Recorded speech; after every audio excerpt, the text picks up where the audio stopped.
This is K.M. Weiland, and you're listening to the 198th episode of the Wordplay Podcast.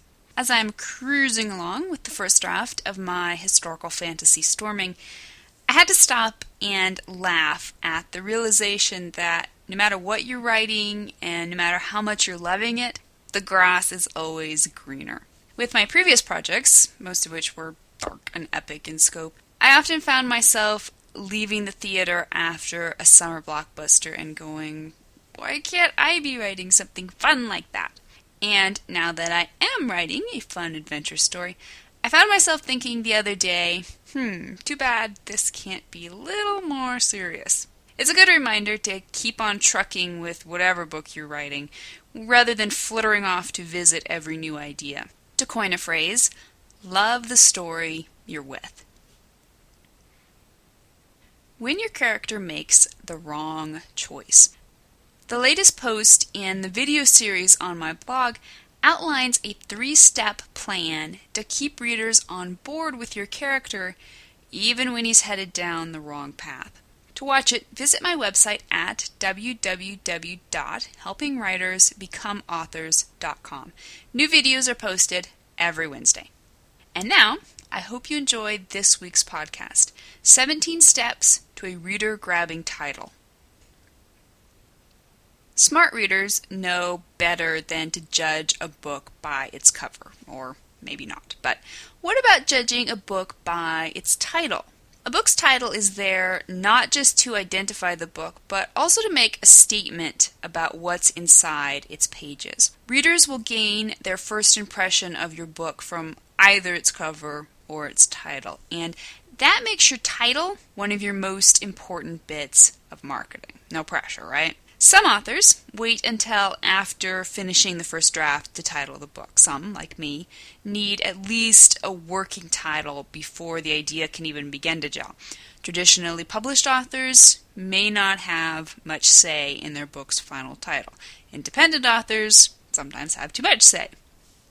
Whatever camp you fall into, your title shouldn't be chosen lightly. Today, let's consider some of the factors that should inform that decision. 5 elements of a good title. Take a moment to consider some of your favorite titles. Write a list. What elements within these titles particularly attract you? More than a few of your titles will probably fall into the following categories. 1. Catchy, such as Neverwhere by Neil Gaiman. 2. Humorous, such as Pride and Prejudice and Zombies by Jane Austen and Seth Grahame-Smith. 3. Poetic, Something Wicked This Way Comes by Ray Bradbury. 4. Curiosity-inducing, such as Do Androids Dream of Electric Sheep by Philip K. Dick. And 5. Genre-reflective, such as The Hitchhiker's Guide to the Galaxy by Douglas Adams. 7 questions to ask about your title. As you're planning your title and throwing around ideas, stop to ask yourself the following questions. 1. Is it unique? Although titles aren't copyrighted, you always want to think twice about choosing a title already in use. If nothing else, your title will have to compete for search engine rankings and could confuse readers. 2. How many words is it? The number of words in a title often depends on the genre. Thrillers and suspense novels often have titles of a single word. Literary and humorous novels might consist of half a dozen or more words. Shorter titles are often more memorable and more convenient for cover design. Longer titles are often more unique and descriptive. 3. Is it specific instead of vague? Which book are you more likely to pick up? Lunar Colony or The Moon is a Harsh Mistress? Loving a Scoundrel or Gone with the Wind? Trouble in a Small Town or What's Eating Gilbert Grape? 4. Is it memorable? Readers probably aren't going to snap up your book the first time they see or hear your title, but if that title is an earworm that sticks in the backs of their brains, they're much more likely to pay attention the next time they run across your book. 5. Is it consistent with your brand? Remember, titles are marketing, particularly if you're writing a series, but even if you're not, you ideally want to choose a title that fits in with your previous books and overall brand. Consider Janet Ivanovich's use of a number in every title in her Stephanie Plum series, or Sue Grafton's use of letters in the titles of her alphabet mysteries. 6. Does it spawn any good cover image ideas? Your cover image, which may be totally out of your control anyway, may end up having no obvious connection to your title. Indeed, sometimes that very contrast is a good hook. But as you're brainstorming titles, consider how each one would look on the book cover. What images would you envision seeing beneath or behind each title? 7. Is it cool? As marketing expert Rob Eager puts it, would a reader feel cool if someone saw them reading a book with that title?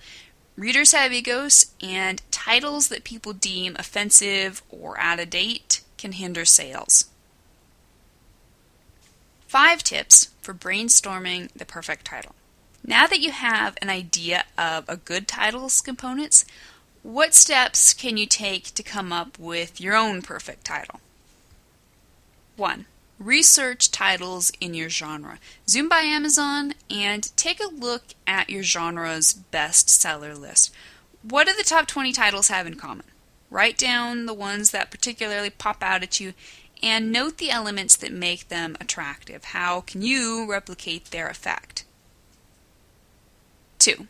Consider your book's text. Your title makes a promise to readers about what they will find inside the book. So why not look inside the book itself to find the title? Are there any lines that pop off the page? Any particularly memorable or unique phrases? What one line in the book best sums up the theme, premise, or protagonist? 3. Look up words in the dictionary. Grab your dictionary and flip it open to a random page. Do any words pop out? Make a list. 4. Analyze songs, poems, and books.